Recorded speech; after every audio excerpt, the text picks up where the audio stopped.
안녕하세요. 야너비의 김현우입니다.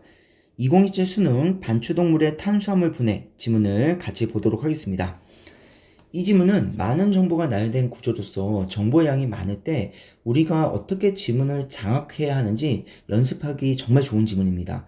만약에 이 지문처럼 정보가 많다면 간단하게 메모해 보는 걸 추천드려요. 그리고 정보가 나열됐을 때 정보를 최대한 이용해서 필자할 생각을 이해해 보려는 태도도 되게 중요합니다. 그럼 같이 지문을 보도록 하겠습니다. 탄수화물은 사람을 비롯한 동물이 생존하는 데 필수적인 에너지원이다. 탄수화물은 섬유소와 비섬유소로 구분된다. 자, 먼저 서술 대상이 탄수화물이네요. 그쵸? 이 탄수화물은 사람을 비롯한 동물이 생존하는데 필수적인 에너지원이에요. 그리고 탄수화물을 섬유소와 비섬유소로 분류를 했죠. 그러면 섬유소도 탄수화물이고 비섬유소도 탄수화물이잖아요. 그럼 요 첫 번째 문장 요 탄수화물 자리에 우리가 섬유소와 비섬유소를 넣어서 읽으면 어떻게 됩니까? 섬유소와 비섬유소는 사람을 비롯한 동물이 생존하는데 필수적인 에너지원이다. 이렇게 문장이 이해되겠죠? 그 다음 세 번째 문장, 사람은 언급 순서가 제시 순서니까 뭐부터 시작하는 거예요? 사람부터 시작하는 겁니다. 사람은, 그래서 서술 대상이 사람이네요. 그리고 사람 이야기가 끝나면 이제 동물 이야기를 시작하겠죠? 사람은 체내에서 합성한 효소를 이용하여, 자, 합성한 효소가 수단, 이것을 이용해서 공유의 녹말과 같은 비섬유소를 포도당으로 분해하고, 자, 지금부터 과정 절차가 나옵니다. 비섬유소를 첫 번째 포도당으로 분해해요. 그리고 이를, 즉 포도당을 소장에서 흡수하여 어떻게 한다? 에너지원으로 이용한다. 그러니까 이때 비섬유소는 뭐가 되는 거예요? 에너지원으로 이용되는 거니까 필수적인 에너지원이라는 거죠. 다만 여기서 탄수화물을 분류했을 때 섬유소와 비섬유소 순서로 언급했잖아요. 그러면 당연히 섬유소부터 제시되는 게 일반적인데 지금 이 문장은 비섬유소부터 시작합니다. 자, 이런 경우는 필자가 의도를 가지고 일부러 제시 순서를 바꾼 거예요. 즉, 화제를 부각하기 위한 건데 우리가 1문단을 읽고 나중에 이제 화제를 잡을 때 비섬유소를 먼저 제시함으로써, 즉 필자가 비섬유소를 먼저 제시함으로써 섬유소와의 차이점을 부각해서 사제와 관련된 섬유소를 초점화하려는 의도인 겁니다. 그래서 우리가 언급 순서가 제시 순서가 일반적인데, 언급 순서가 제시 순서로 나오는 게 일반적인데 이게 만약에 바뀐다면 그때는 필자가 뭔가 부각하려는 의도를 가지고 인위적으로 바꾼 거예요. 이런 거는 참고하면 좋겠죠. 자, 반면이니까 vs 사람은, 서술 대상은 계속 이어지네요. 사람은 풀이나 채소의 주성분인 셀룰로스와 같은 섬유소를, 이제 나오네요. 그렇죠? 첫 번째 언급 순서였던 섬유소가 뒤에 나옵니다. 그렇죠? 비섬유소를 먼저 제시하고 그 다음에 섬유소를 제시하고 있습니다. 섬유소를 포도당으로 분해하는 효소를 합성하지 못하므로, 효소를 합성하지 못한대요. 그쵸? 효소를 만들지 못합니다. 즉, 합성한 효소가 없어요. 앞에서 우리 비섬유소는 합성한 효소를 이용해서 이 비섬유소를 포도당으로 분해했잖아요. 근데 섬유소는 그 섬유소를 분해하는 효소가 없어요. 사람은. 그러면 당연히 포도당으로 분해를 못하겠죠. 포도당으로 분해 못하면 당연히 에너지원을 이용 못하겠네요. 그래서 섬유소를 소장해서 이용하지 못한다. 그 말은 뭐예요? 소장에서 포도당을 흡수해서 에너지원으로 이용을 못한다는 거예요. 왜? 포도당으로 분해를 못하니까요.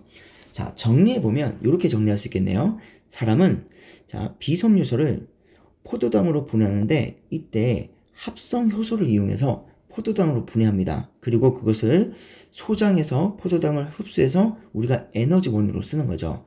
하지만 사람은 섬유소를 포도당으로 분해하는 효소가 없어요.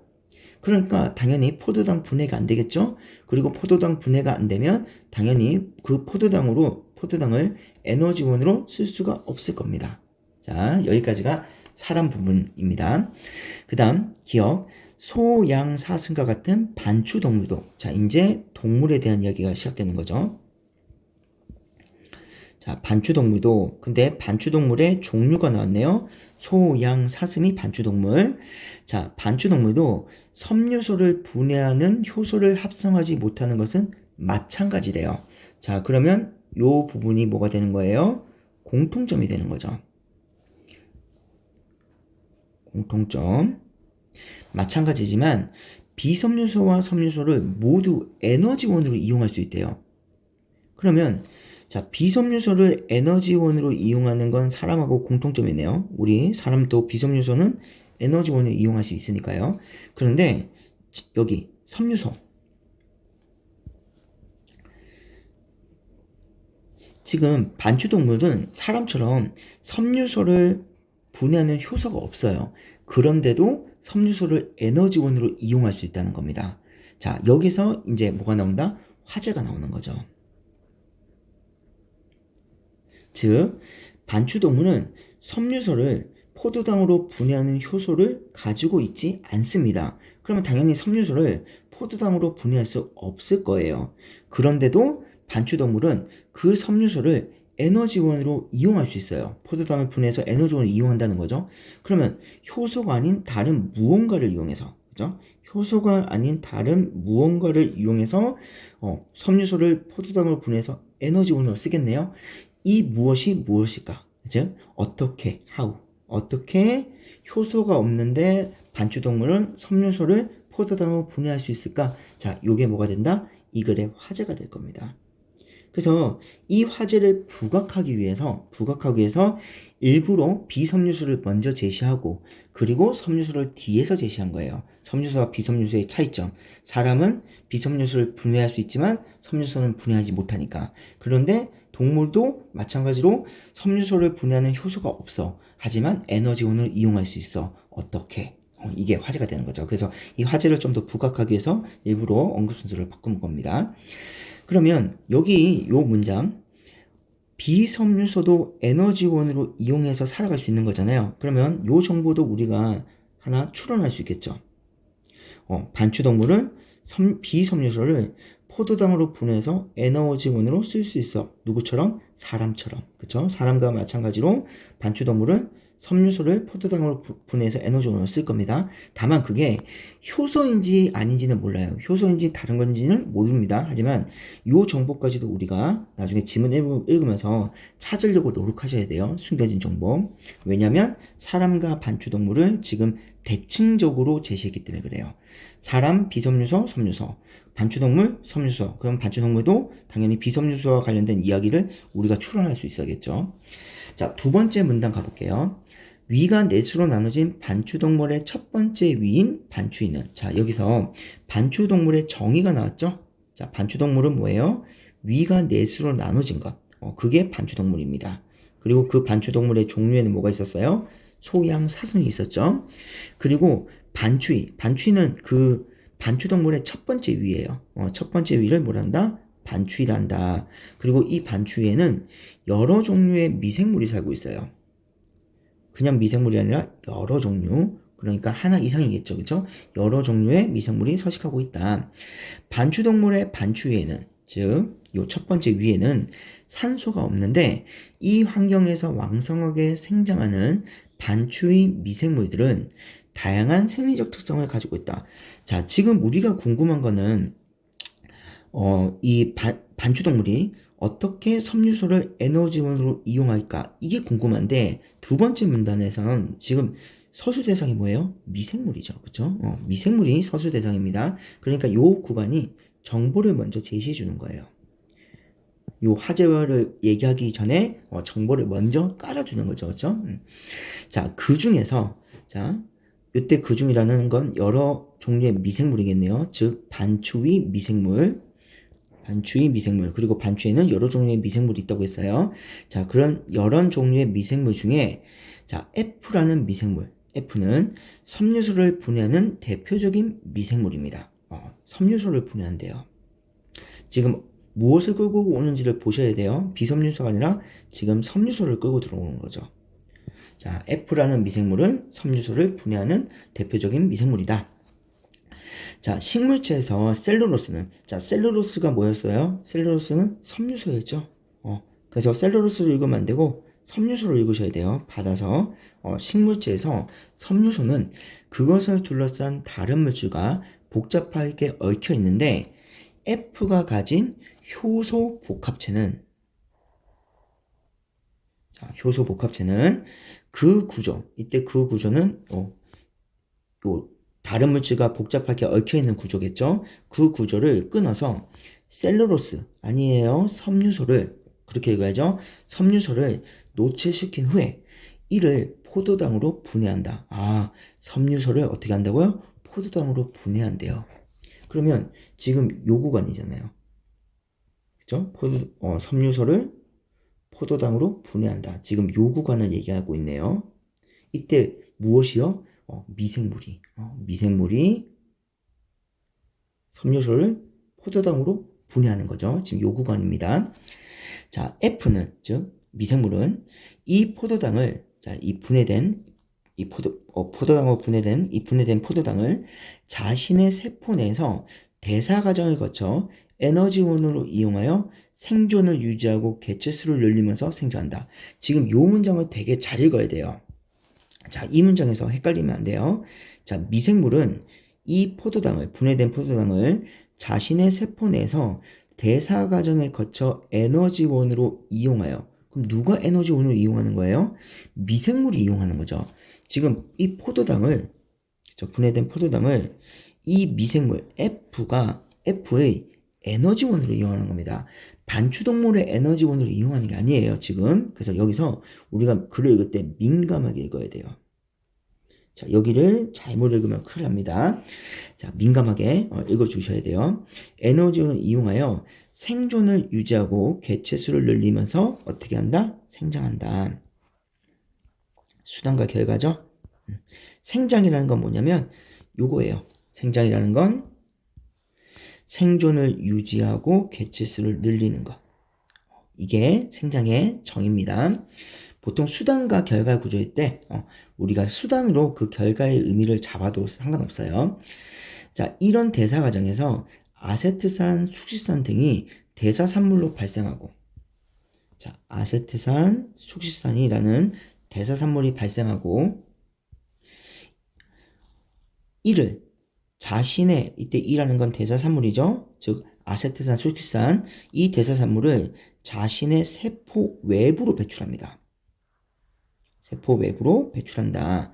자, 반추위에서 미생물들이 생성한 아세트산은, 자, 언급 순서가 제순서니까 먼저 언급한 대로 아세트산부터 제시하는 거죠. 그렇죠?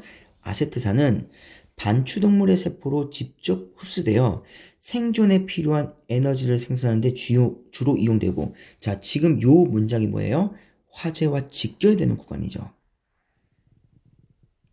요 부분이 요 화재와 직결되는 구간입니다.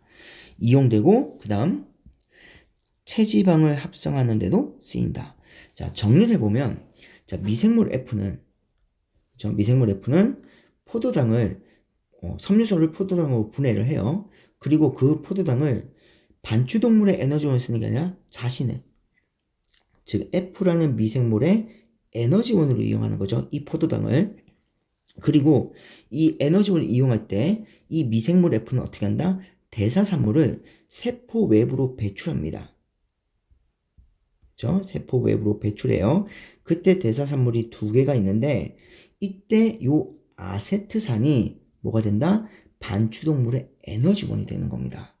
그러니까 반추동물은 섬유소를 분해하는 효소는 가지고 있지 않아요. 하지만 그 첫 번째 위인 반추에 F라는 미생물이 살고 있는데 그 F가 섬유소를 포도당으로 분해해서 자신의 에너지원을 쓰는 거죠. 그리고 이 미생물 F가 지금 아세트산이라는 대사산물을 세포 외부로 배출하는데 그 아세트산이 뭐가 된다? 반추동물의 에너지원이 된다는 거죠. 그러니까 결국 반추동물은 에너지원으로 쓸 수 있네요. 이 섬유소를. 왜? 요 아세트산이 뭐가 되니까? 배출되니까요. 그래서 여기가 화재와 직결되는 구간입니다. 여기가 중요한 구간이에요. 자, 그리고 여기는 체지방이 합성된다. 이거는 그냥 뭐 꼬투리, 꼽사리 정보 정도 되겠죠. 자, 한편 이제 두 번째 대사산물 숙시산 얘기하네요. 자, 반추위의 숙시산은 프로피온산을 대사산물로 생성하는 다른 미생물. 제가 인위적으로 이 다른 미생물을 A라고 해볼게요. 자, A의 에너지원으로 빠르게 소진된다. 그러니까 숙시산이라는 대산물은 A라는 다른 미생물의 에너지원으로 사용되는 거죠.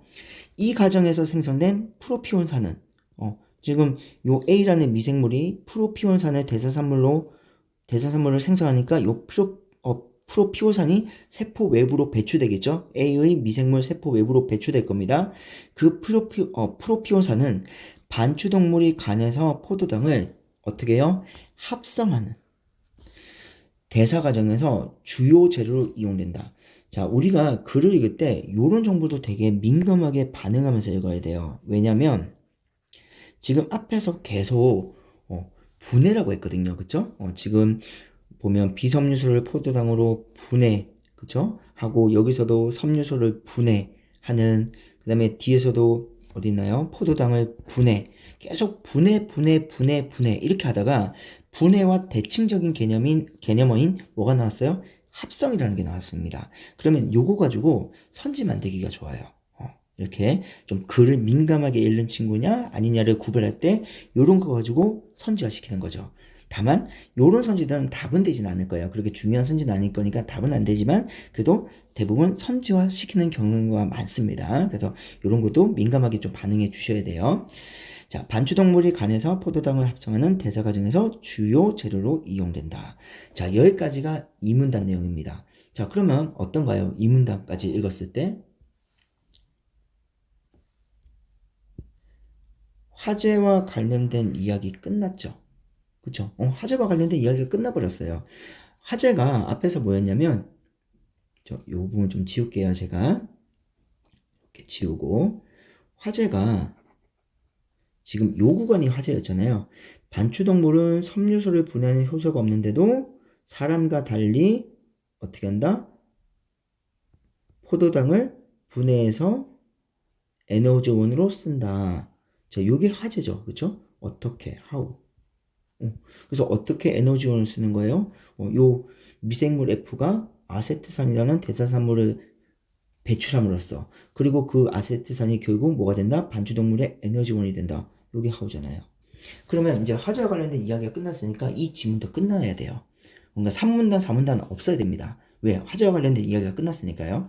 근데 3문단에 계속 이어지죠, 글이. 그러면 지금부터 화제를 바꿀 거예요. 다른 화제가 들어갈 겁니다. 그래서 첫 번째 화제는 이미 끝났고요. 이제 요걸 첫 번째 화제로 했을 때 첫 번째 화제는 끝났고, 자, 3문단부터 두 번째 화제와 관련된 이야기를 시작할 건데, 자, 이때 3문단에서 바로 화제가 나올 수도 있고요. 아니면 3문단에서 정보를 뿌린 다음에 뒤에서 화제가 나올 수도 있습니다. 지금 요 지문은 보통 후자거든요. 그래서 3문단은 이제 다른 화제로 가기 위해서 정보를 먼저 제시하고요. 4문단에서 다른 화제가 도출될 겁니다. 자, 이런 거 신경 써서 우리 3문단 보도록 하겠습니다. 반추에는 비섬유소인 녹말을 분해하는 S도 서식한다. 자, 지금 이제 섬유소 얘기는 끝났고 이제 비섬유소에 대한 이야기입니다. 그 비섬유소인 녹말을 분해하는 S라는 미생물도 살고 있어요. 어디에요? 반추예요. 그래서 아까 반추에는 여러 종류의 미생물이 산다고 했잖아요. 그 중에 첫 번째 미생물이 F, 그 다음에 두 번째 미생물이 제가 인위적으로 잡은 A, 그 다음에 이제 세 번째 미생물이 뭐예요? S인 거죠.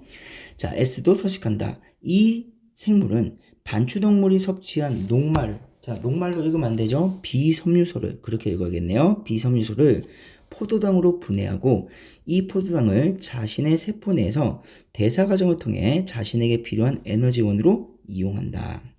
자, 지금 똑같죠? 그쵸? 지금 요 S라는 미생물도 지금 비섬유소를 포도당으로 분해해요. 그리고 그 포도당을 분해한 다음에 그 포도당을 반추동물이 에너지원을 이용하는 게 아니라 자신의, 그죠? 즉, 미생물 S 자신의 세포 대사 과정을 통해서 자신, 즉 S에게 필요한 에너지원으로 이용을 하는 겁니다.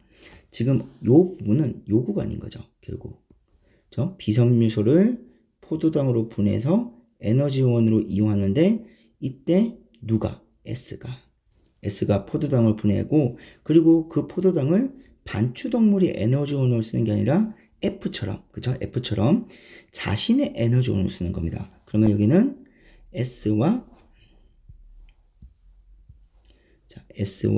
그 다음에 S 먼저 하지 말고 F라고 할게요. F와 S의 뭐가 된다? 공통점이 되는 거죠. 그죠? 미생물은 섬유소든 비섬유소든 포도당으로 분해서 자신의 에너지원을 쓰는 겁니다. 자, 이때 S는 자신의 세포 내의 산성도에 따라 뭐뭐에 따라 그럼 이게 기준이네요. 산성도에 따라 세포 외부로 배출하는 대사산물이 달라진다. 그러면 대사산물이 발생한다는 건 이 F와의 또 다른 또 공통점이 되는 거죠. 이것도 공통점입니다. 다만 여기서 뭐가 나와요? F와 S의 차이점이 발생하는 거죠. F라는 미생물은 대사산물이 고정되어 있어요. 아세트산과 쑥시산으로 딱 고정되어 있는데 지금 S의 대사산물은 산성도에 따라 대사산물이 달라진다는 겁니다. 그러면 이 부분은 F와의 차이점이 되겠죠. S라는 미생물이 가지고 있는 F와의 차이점. 자, 산성도를 알려주는 수소이온 농도 지수 pH가 7.0 정도로 중성이고 1번, 그 다음에 2번 생장 속도가 느린 경우 이때 생장이 뭐였어요? 생존하고 그쵸? 여기 생존을 유지하고 개체수를 늘리는 것 이게 생장이었잖아요. 그쵸? 그 생장 속도가 느린 경우에는 1번이고 2번인 경우에는 자 대사산물 뭐가 발생하냐면 아세트산 그 다음에 에탄올 등이 대사산물로 배출됩니다. 자 그러면 자 여기 미생물 S는 비섬유소를 포도당으로 분해해서 자신의 에너지원으로 이용합니다. 이거는 F와의 공통점. 그런데 미생물 S도 대사산물을 발생해요. 이것도 공통점. 다만 여기에 차이점이 있는 거죠. 산성도에 따라서 대사산물이 달라진다. pH가 중성이고 생장 속도가 느리다면 그때는 뭐가 발생한다? 대사산물 아세트산과 에탄올이 발생하는데 이때 아세트산이 앞에서 요 아세트산이었잖아요. 그쵸? 그리고 이 아세트산은 반추동물의 에너지원을 썼었죠. 그러면 자 반추동물은 지금 섬유소를 에너지원으로 쓸 수 있어요. 무엇을 통해서? 지금 F라는 미생물이 세포 외부로 배출하는 대사산물인 아세트산 이거를 반추동물의 에너지원으로 쓰는 거죠.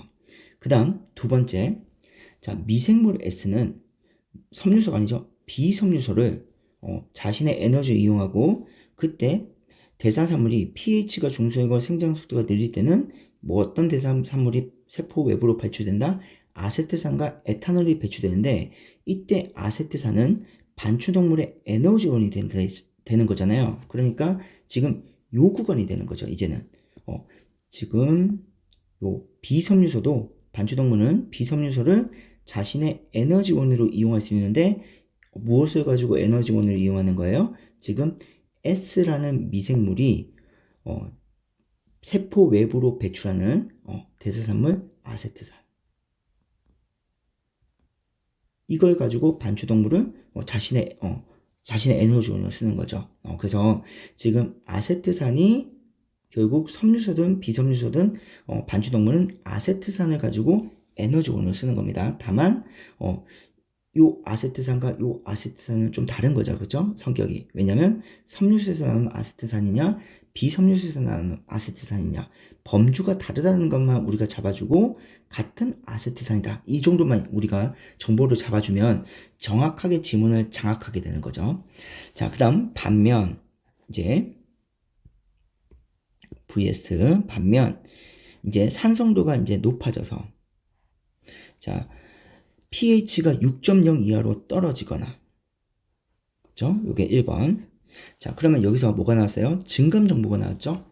산성도가 높아져서 pH가 6.0으로 떨어지거나, 그러면 산성도와 pH는 무슨 관계예요? 지금 반비례 관계가 성립되는 거죠. 자, 그 다음에 떨어지거나 OR. 그 다음 2번, 녹말의 양이 충분하여 생장 속도가 빠를 때. 자, 녹말의 양이 충분해서 생장 속도가 빠르다. 그러면 여기도 증감 정보죠. 녹말의 양이 충분해서, 즉 녹말의 양이 충분해서 많아져서, 이때 녹말이 뭐예요? 지금 비섬유소였죠. 비섬유소가 충분하면, 많아지면 생장 속도는 어떻게 된다? 빨라진다. 그래서 무슨 관계다? 비례 관계다. 그러면 앞에서 우리 거기 그 pH가 중성이고요. 생장 속도가 느린 경우, 여기 보이시죠? 생장 속도가 느리다면 지금 요 안에 어떤 정보가 지금 숨어 있는 거예요? 지금 녹말의 양이 충분하지 않다라는 정보가 숨겨져 있는 거죠. 그래야 지금 요 생장 속도가 느린 경우와 생장 속도가 빠른 경우를 우리가 대응할 수 있으니까요. 그쵸? 그래서 여기서 우리가 숨겨진 정보까지 찾을 수 있겠네요. 자, 이렇게 pH가 6.0 이하로 떨어지거나, 자, pH가 6.0 이하로 떨어진다는 건 산성도가 높아졌다는 뜻입니다. 산성도가 높아지거나 아니면 또는 녹말의 양이 충분해서 생장 속도가 빠르다면 그때는 대사산물 뭐가 발생한다? 젖산이 발생되네요. 자, 반추위에서 젖산은, 자, 서술 대상은 젖산입니다. 이 대사산물 젖산은 반추동물의 세포로 직접 흡수되어 반추동물에게 필요한 에너지를 생성하는 데 이용되구나. 자, 지금 요 문장 보이시죠? 지금 요게 뭐예요?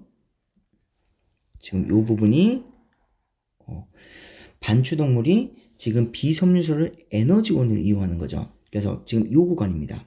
요 구간. 그래서 지금 반추동물이 비섬유소를 자신의 에너지원으로 이용할 수 있는데, 이때 첫 번째 에너지원 이용할 수 있는 게 대사산물 아세트산, 그 다음에 두 번째 대사산물 뭐예요? 젖산인 거죠. 그렇죠? 그래서 지금 산성도가 만약에 낮다면, 즉 pH가 7.0 정도로 중성이라면 그러면 아세트산이 발생하는 거고, 만약에 pH가 6.0 이하로 떨어지거나, 즉 상성도가 높거나 아니면 생장 속도가 빠를 때는 젖산이 대사산물로 배출되는데 그 젖산이 뭐가 된다? 반추동물의 에너지원이 되는 거죠. 자, 이렇게 우리가 정보를 이용할 수 있겠네요. 그래서 요 구간이요, 특히 산문단이 되게 앞에서 제시된 정보를 최대한 많이 이용해서 문장을 읽어내야 됩니다. 즉, 필자의 생각을 읽어내야 돼요. 그래서 여기서 조금 신경을 써야겠죠, 산문단을. 자, 반추동물의 세포로 직접 흡수되어 반추동물에게 필요한 에너지 생성하는데 이용되거나, 그 다음에 아세트산 또는 프로피온산을 대사산물로 배출하는, 아세트산 또는 프로피온산을 대사산물로 배출하는 다른 미생물의 에너지원으로 이용한다. 그때 아세트산을 대사산물로 배출하는 미생물은 뭐였어요? F였죠. 그 다음에 프로피온산을 대사산물로 배출하는 미생물이 뭐였어요? 제가 인위적으로 잡은 A였죠. 그쵸? 그래서 지금 두 번째 이 젖산은 F, 미생물 F나 또는 미생물 A의 에너지원으로도 이용할 수 있는 겁니다. 이렇게 젖산이 두 가지로 이용되네요. 자, 그 다음 네 번째 문단. 자, 그런데 S의 과도한 생장이 반추동물에게 악영향을 끼치는 경우가 있대요. 자, 지금부터 무슨 구조다? PS 구조죠.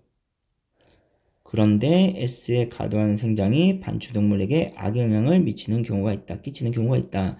자, 항상 그런데, 그러나, 하지만 나오면 본격적으로 하고 싶은 말을 하겠다는 의미입니다. 그리고 여기 S의 과도한 생장이 반추동물에게 악영향을 끼친다. 이게 문제점이에요. 그리고 이 부분이 뭐가 된다? 두 번째 화제가 되는 거죠. 화제 두 번째입니다. 화제 두 번째, 어떤 악영향을 끼칠까? 이제 우리가 지문을 읽으면서 그걸 찾아야 돼요. 자, 여기서 과도한 생장이라는 거는 어떤 의미예요? 과도한 생장이라는 건 생장 속도가 빠르다는 거죠. 왜요? 녹말의 양이, 즉 비섬유소가 많아서요. 지금 요런 부분도 앞에서 우리가 잡았던 요 상관관계를 가지고 이 부분을 좀 이해해 주셔야 돼요. 아, 비섬유소가 지금 많이 섭취됐구나. 요렇게. 그래서 생장이 빠른 겁니다. 생장이 과도한 거예요. 자, 그때는 악영향이 끼칠 수 있다. 그리고, 자, 여기가 이제 결과죠. 그래서 두 가지 구조입니다. 그리고 이 악영향에 대해서 이제 지금부터 설명이 들어가겠죠. 상술하기 시작할 겁니다. 자, 반추동물이 짧은 시간에 과도한 양의 비섬유소를 섭취하면, 자, 많은 양의 비섬유소를 섭취하면, 자, 비섬유소 섭취한다는 거는 결국 뭐예요? 지금 비섬유소가 아까 녹말의 양이죠? 녹말의 양이 많아지겠죠? 과도하다. 많아진다. 그러면 생장 속도가 빨라지는 겁니다. 생장 속도가 빨라지면 S의 개체수가 급격히 늘고, 개체수가 급격히 는다는 게 아까 뭐였어요? 생장이었죠. 생장이라는 건 생존하고 개체수가 늘어나는 게 생장이었어요. 자, 그래서 생장 속도가 빨라지는 겁니다. 여기 요 구간인데요. 자, 급격히 늘고 과도한 양의 젖산이 배출되어, 자, 반추위의 산성도가 높아진다. 자, 과도한 양의 젖산이 배출되면, 즉 젖산의 양이 많아지면요, 어떤다고요? 산성도가 높아진대요. 자, 여기도 당연히 증감점 보니까, 자, 이렇게 우리가 상관관계 잡을 수 있겠네요. 젖산이 많아지면 산성도는 높아진다. 따라서 젖산과 산성도는 무슨 관계다? 비례관계다. 자, 그리고 여기가 되게 중요한 상관관계입니다. 이 지문에서. 지금 이 부분을 가지고 계속 밑에서 이제 이어나갈 거예요, 글을. 자, 이에 따라 산성 환경에서 왕성이 생장하며 항상 젖산을 대사산물로 배출하는 L 같은 젖산 생성 미생물들의, 자, 그러면 네 번째 지금 뭐가 나온 거예요? 미생물이 나온 거죠? 자, L이라는 미생물은 대사산물을 항상 뭘 배출한다? 젖산을 배출하네요. 그러면 요거는 항상이니까 고정값이 있다는 거죠. 그러면 이거도 뭐랑 좀 비슷합니까? F랑 좀 비슷하죠. F와의 공통점처럼 비슷하죠. 그죠? F도 항상 아세트산 수식산이 배출될 거니까요. 근데 다만 얘는 2개지만 얘는 1개입니다. 무조건 젖산. 자, 젖산 생성 미생물의 생장이 증가하여 다량의 젖산이 배출하기 시작한다. 그러면 젖산이 더 많아지겠죠. 그죠? 지금 과도한 양의 젖산이 배출돼서 산성도가 높아지면 L이라는 미생물이 계속 어떻게 한다? 젖산을 더 배출한다. 그럼 젖산이 더 많아지겠네요. 젖산이 더 많아지면 기존보다 산성도가 어떻게 돼요? 더 높아지겠죠. 그래서 지금 예를 들면 여기 지금 젖산으로 인해서 지금 요 구간 젖산으로 인해서 산성도가 높아졌다면, 산성도가 높아지면 L이라는 미생물이 젖산을 더 많이 배출하니까 요 때보다 훨씬 더 산성도가 높을 겁니다. 산성도가 더 높아지겠죠. 젖산이 많아질수록 산성도는 높아지는 거니까요. 자, F를 비롯한, 자, 여기서 서술대상 잘 보셔야 돼요. 서술대상이 F예요. F는 섬유소죠. 그죠? 섬유소를 분해하는 미생물입니다. 그래서 요 구간 좀 조심하셔야 돼요. 자, F를 비롯한 섬유소 분해 미생물들은 자신의 세포 내부의 pH를 중성으로 일정하게 유지하는 특성이 있는데, 자, F라는 미생물들은, 섬유소를 분해하는 미생물들은 자신의 세포 내부의 pH를 중성으로 일정하게 유지하려는 특성이 있대요. 특성이 있는데, 젖산 농도의 증가로, 자, 젖산 농도가 증가하면 이때는 산성도가 높아지는 거죠. 산성도가 높다는 거는 무슨 의미예요? pH가 낮아졌다는 거죠. 산성도와 pH는 반비례 관계니까요. 자, 젖산의 농도 증가로 자신의 세포 외부의 pH가 그래요. 낮아지면, 즉 산성도가 높아지면 자신의 세포 내에 이 항상성, 즉 pH를 중성으로 유지하려는 성격, 특성을, 그 항상성을 유지하기 위해서, pH를 중성으로 유지하기 위해서 에너지를 사용함으로 원인 어떻게 된다? 생장이 감소됩니다. 무슨 의미예요? 지금 이 F라는 미생물은 에너지원을 이용해서 뭐한다? 생장을 해야 돼요. 근데 만약에 지금 산성도가 높아지면 어떻게 해요? 지금 그 산성도를 그러니까 pH를 중성으로 일정하게 유지하기 위해서, 그죠? 즉 pH가 낮아지면 pH를 중성으로 유지하기 위해서 이 에너지원을 생장에다 쓰지 않고 여기다 쓴다는 거죠. 자, 정리를 이렇게 다시 한번 해볼게요. 자, F는 에너지원을 가지고 생장할 때 써야 되는데,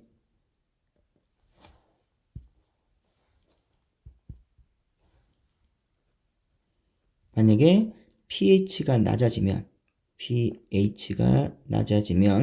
즉 산성도가 높아지면 어떻다?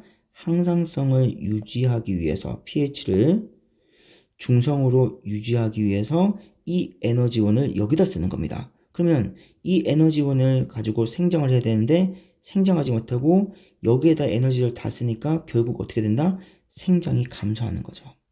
에너지를 여기다 쓰니까요. 생장할 때 안 쓰고. 자, 만일 자신의 세포 외부의 pH가 5.8 이하로 떨어지면, 그 말은 뭐예요? 산성도가 더 높아지면, 이렇게 높아지면 에너지가 소진되어 어떻게 된다고요? 이제는 생장을 아예 멈춰버려요. 산성도가 더 높아지면 아예 생장을 멈춰버리네요. 그래서 죽어버립니다. F라는 미생물이 죽어버려요. 그럼 F라는 미생물이 죽어버리면 아세트산이 배출되지 않겠네요. 그러면 반추동물은 에너지원이 없어지는 거죠. 그렇죠? 이런 문제점이 있네요. 자, 이와 달리 S와 L은 상대적으로 산성에 견디는 정도가 강해서 자신의 세포 외부의 pH가 5.5 정도까지 떨어지더라도, 즉 산성도가 더 높아지더라도, 산성도가 5.8보다 훨씬 더 높아지더라도 어떻게 된다? 이에 맞춰 자신의 세포 외부의 pH를 낮출 수 있어서 자신의 에너지를 세포 내부 pH 유지하는데 거의 사용하지 않고 어떻게 한다? 생장을 지속합니다. 그럼 뭐예요? 지금 F는 사멸하지만 S와 L은 지금 생장하는 거죠. 계속 살아있는 겁니다. 그러나 S도 자신의 세포 외부의 pH가 더 떨어지면, 즉 5.5 정도보다 더 떨어지면, 산성도가 더 높아지면, 5개 이렇게 산성도가 더 높아지면 어떻게 된다? 결국 생장을 멈추고 S도 사멸합니다. S도 죽어요. 그러면 S가 죽으면 이제 결국 뭐만 남습니까? L만 남게 되겠죠. L만 계속 생장할 겁니다. 자, 근데 L은 항상 뭘 배출해요? 젖산을 배출하죠. 젖산을 배출하면 어떻게 돼요? 산성도는 더 높아지죠. 계속 높아지는 거예요. 산성도는 계속 이렇게 높아지는 겁니다. 끊없이. 그래서 산성에 더 강한 L을 비롯한 젖산 생성 미생물들이 반추위 미생물의 많은 부분을 차지하게 된다. 자, 그렇게 되면 원인과 결과 반추의 pH가 5.0 이하가 되는, 왜? 산성도가 계속 높아지니까요. 계속 이렇게 높아지니까 5.0 이하가 되는 뭐가 발생한다? 급성 반추위 산성증이 발병합니다. 지금 요 급성 반추위 산성증이 뭐가 되는 거예요? 두 번째 화제가 되는 거죠. 요 구간. 즉 S의 과도한 생장이 결국 어떻게 된다? 산성도를 높이게 되고, 산성도를 높이게 되면 L이라는 미생물이 젖산을 더 많이 배출해서 산성도가 더 많이 올라가게 되고, 그렇게 되면 결국 F 사멸하고 나중에 산성도가 계속 올라갈수록, pH가 계속 내려갈수록 S도 결국 사멸하고 결국 뭐만 남는다? L만 남는다. 그럼 L만 남으니까 계속 젖산이 발생할 거니까 산성도는 계속 올라가겠죠. 그래서 어떻게 된다? 급성 반추위 산성증이 발병한다는 겁니다. 이게 악영향이에요. 그렇죠? 그래서 이 악영향, 문제점이 무엇인지를 맨 마지막에서 제시했네요. 자, 요 지문은 이 PS 구조긴 한데 해결책이 제시되어 있지 않죠? 근데 우리가 해결책을 알 수는 있어요. 어떻게 해결할 수 있습니까? 지금 모든 시작점은 뭡니까? 이 비섬유소. 그렇죠? 여기를 좀 지우고 한번 볼게요. 만약에 해결책을 만약에 찾는다면 지금 이런 문제점이 결국 발생하는 문제의 원인을 생각해 보면 되겠죠. 얘가 문제점이에요. P, 그리고 그 P가 급성 반추위 산성증입니다. 근데 이 산성증이 왜 일어나는 거예요? 즉 문제의 원인을 찾아주면 되죠. 문제의 원인은 결국 과도한 양의 비섬유소의 섭취예요. 그죠? 과다한 양의 비섬유 섭취하면 S의 개체수가 늘고 그러면 과다한 양의 젖산이 배출돼서 결국 산성도가 높아지는 거잖아요. 그러면서 L이라는 미생물이 어떻게 된다? L이라는 미생물이 젖산을 더 많이 배출한다. 이렇게 되는 거니까 결국 과도한 양의 비섬유소의 섭취, 이게 뭐가 된다? 문제의 원인, PC가 되는 거죠. 문제의 원인. 그러면 해결책은 뭡니까? 얘를 제거해버리면 되죠. 즉 비섬유소를 섭취를 줄이면 돼요. 즉 녹말 같은 거를 적게 주면 됩니다. 그래서 이 반추동물을 다이어트 시킨다고 생각하면 돼요. 풀 같은 걸 적게 주는 거죠. 그렇죠? 그래서 섬유소가 아까 1문단에서 섬유소가 이런 거 있잖아요. 풀이나 채소 주성분인 셀룰로스, 이게 섬유소였죠. 그렇죠? 그러니까 우리 반추동물한테 풀 같은 거를 적게 주면 됩니다. 너무 많이 주면 결국 산성증에 걸리니까요. 그래서 이 지문에서 해결책은 나오지 않았지만 우리가 해결책을 생각할 수는 있겠죠. 어떻게 해요? 그 문제의 원인을 제거해서. 자, 여기까지가 2017 수능 반추동물의 탄수화물 분해 지문 분석이었고요. 그러면 우리 같이 문제를 풀어보도록 하겠습니다. 33번 윗글을 읽고 알 수 있는 내용으로 가장 적절한 것은 1번 섬유소는 사람의 소장에서 포도당의 공급원으로 사용된다. 섬유소가 아니라 뭐였어요? 비섬유소였죠. 그렇죠? 그래서 사람은 효소를 이용해서 비섬유소를 포도당으로 분해하고 소장에서 이를 흡수해서 에너지원으로 이용합니다. 하지만 섬유소는 그렇죠? 섬유소는 그 분해하는 효소를 합성하지 못했죠. 따라서 섬유소가 아니라 1번은 비섬유소가 되어야겠네요. 2번 반추동물의 세포에서 합성한 효소는 셀룰로스를 분해한다. 셀룰로스가 섬유소죠. 그렇죠? 근데 지문에서는 반추동물은 섬유소든 비섬유소든 효소로 분해하는 게 아니라 전부 다 뭐였어요? 미생물로 분해했었죠. 그래서 지금 섬유소 같은 경우는 F가 분해했을 거예요. 그렇죠? 그 다음에 비섬유소 같은 경우에는 S가 분해했었습니다. 따라서 2번도 적절하지 않고 3번 반추위 미생물은 산소가 없는 환경에서 생장을 멈추고 사멸한다. 지금 반추위에는 산소가 없죠. 그죠? 반추위에는 산소가 없는데 이 반추위에는 여러 종류의 미생물이 서식하고 있어요. 그래서 산소가 없지만 왕성하게 생장하죠. 이 환경에서 산소가 없는 환경에서 따라서 멈추고 사멸한다. 잘못됐네요. 4번 반추동물의 과도한 섬유소 섭취는 급성 반추위 산성증. 이게 두 번째 화제였죠. 문제점. 그러면 급성 반추위 산성증을 유발한다. 즉 문제의 원인. PC는 뭐였어요? 과도한 섬유소 섭취가 아니라 비섬유소 섭취였습니다. 그렇죠? 과도한 녹말 섭취였어요. 따라서 4번 적절하지 않고 5번은 정답이겠네요. 자, F는 자신의 세포 내에서 포도당을 에너지원으로 이용하여 생장한다. F는 무엇을요? 지금 섬유소를, 그렇죠? F는 무엇을? 섬유소를 있나요? 셀룰로스, 이 셀룰로스가 섬유소였습니다. 그렇죠? 섬유소를 자신의 가지고 있는 효소 복합체를 이용해서 포도당으로 분해하고 그것을 자신의 에너지원으로 이용했었죠. 따라서 5번 적절한 선지네요. 33번 A부터 C에 대한 이해로 적절하지 않은 것은 자, A가 지금 F고요. 그 다음에 B가 S고 C가 L입니다. 그리고 F는 섬유소를 분해하는 미생물, S는 비섬유소를 분해하는 미생물이었어요. 자, 1번 A와 B는 모두 급성 반추위 산성증에 걸린 반추동물의 반추위에서 생장하지 못하겠군. 급성 반추위 산성증에서는 어떤 미생물만 살아남을 수 있어요? L만 살아남을 수 있죠. 즉 C만 살아남고 지금 F와 S는 전부 다 사멸된 상태일 겁니다. 따라서 1번 적절한 선지. 2번 A와 B는 즉 F와 S는 모두 반추위에서 반추동물의 체지방을 합성하는 물질을 생성할 수 있겠군. 자, 지금 F 같은 경우는 어떤 대사산물을 지금 배출하냐면 아세트산과 숙식산.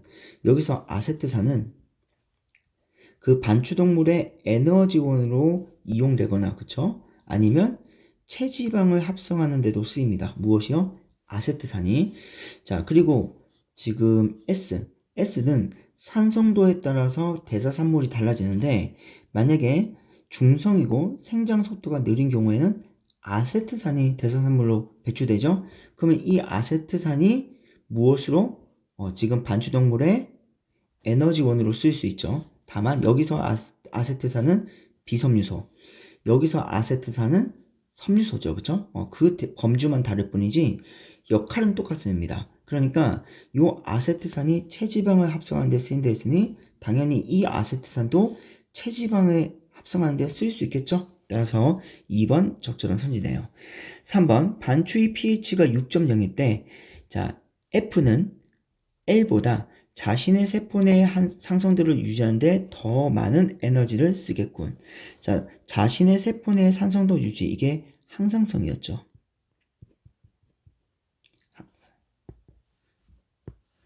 항상성 유지. 그래서 지문 보면 여기 pH가 5.8 이하로 떨어지면 그러면 F는 어떻게 돼요? 3이라죠. 근데 지금 여기서는 6.0이잖아요. 그러니까 5.8 이하로 떨어지는 게 아니죠. 그러면 당연히 F는 어떻게 한다? 생장이 감소되겠죠. 따라서 자, 자신의 세포 내의 산성도를 유지하는데 더 많은 에너지를 쓰니까 그 결과 어떻게 된다? 생장이 감소된다. 여기까지 들어가겠네요. 그래서 3번 또 적절한 선지. 4번 B와 C는 모두 반추위 산성도에 따라 다양한 종류의 대사산물을 배출한다. 자, 산성도에 따라, 이게 기준 뭐뭐에 따라 다양한 종류의 대사산물을 배출하는 건 뭐였어요? 즉 S였죠. C는 항상 젖산이었습니다. 따라서 34번 정답 4번이네요. 5번 반추위에서 녹말의 양과, 자, 녹말이 비섬유소, 자, 녹말의 양과 비의 생장이 증가할수록, 자, 녹말의 양이 증가하면, 즉 비섬유소의 양이 증가하면 생장은 어떻게 돼요? 증가하죠. 이때 생장이 어떤 생장이었습니까? 요 S의 과도한 생장이었죠. 그러면 당연히 반추동물에게 악영향을 주는 거죠. 그리고 지금 B, 자, B가 뭐예요? S네요. 자, S의 생장이 또 증가해요. 그러면 어떻게 됩니까? 젖산이 늘겠죠. 그쵸? 젖산이 늘면 결국 산성도는 높아질 겁니다. 그렇게 되면 어떻게 된다? F는 생장을 감소하고, 왜? 항상성을 유지하는데 자신의 에너지 다 쓸 거니까요. 그리고 생장은 감소하고, 당연히 C는 어떻게 합니까? 계속 증가겠죠. 그래서 결국 아까 어떤 문제점이 발생한다? 급성 반추위 산성증이 발생했었죠. 계속 산성도가 높아지니까 결국 F와 S는 둘 다 사멸, L만 계속 살아남는데 L은 항상 대사산물로 젖산을 배출하잖아요. 그러면 산성도는 계속 어떻게 된다? 올라가겠죠. 계속 증가하겠죠. 따라서 5번도 적절한 선지네요. 자, 35번. 윗글을 바탕으로 기억이 가능한 이유를 진술할 때, 자, 기억이 이 부분입니다.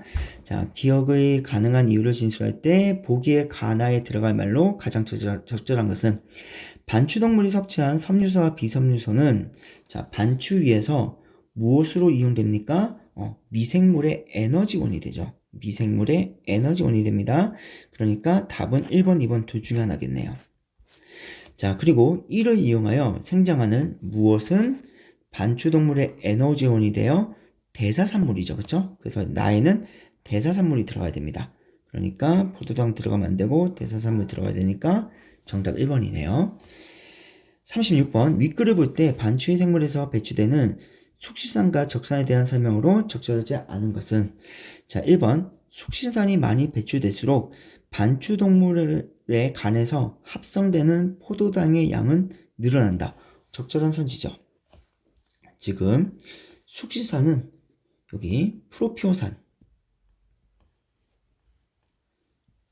숙식산은 프로피온산을 대사산물로 생성하는 미생물 제가 인위적으로 A라고 했었죠. A 미생물의 에너지원으로 쓰입니다.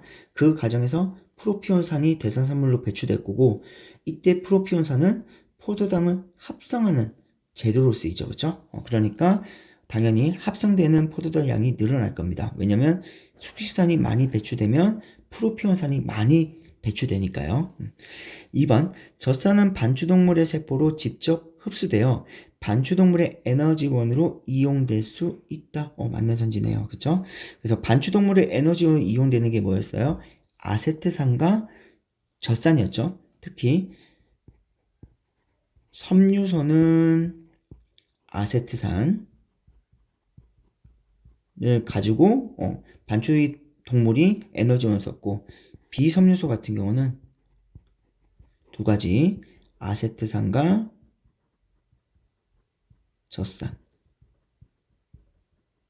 이 두 가지를 이용해서 반추동물은 에너지원으로 썼습니다. 3번 숙식산과 젖산은 반추위가 산성이 때보다 중성이 때 더 많이 배출된다.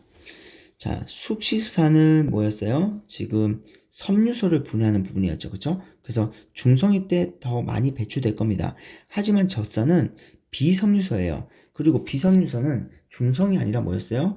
pH가 6.0 이하로 떨어질 때, 그죠? 그때 젖산이 배출되는 거잖아요. 따라서 젖산은 잘못됐네요. 정답 3번. 4번 숙식산과 젖산은 반추위 미생물의 세포 내에서 대사 과정을 거쳐 생성된다. 숙식산과 젖산은 둘 다 뭐다? 대사산물이죠. 따라서 4번 적절하고요.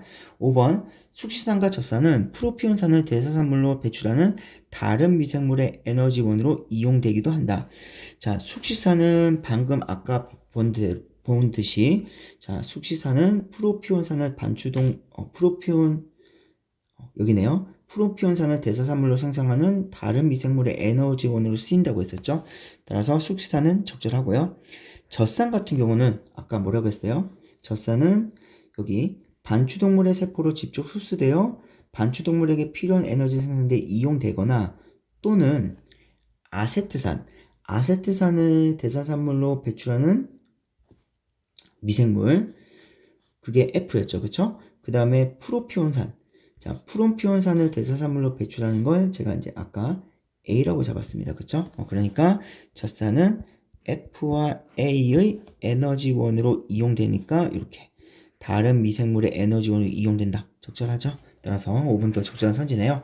자, 이렇게 해서 우리 2017학년도 수능 반추동물의 탄수화물 분해 문제까지 다 풀어보았습니다. 오늘도 고생 많으셨습니다.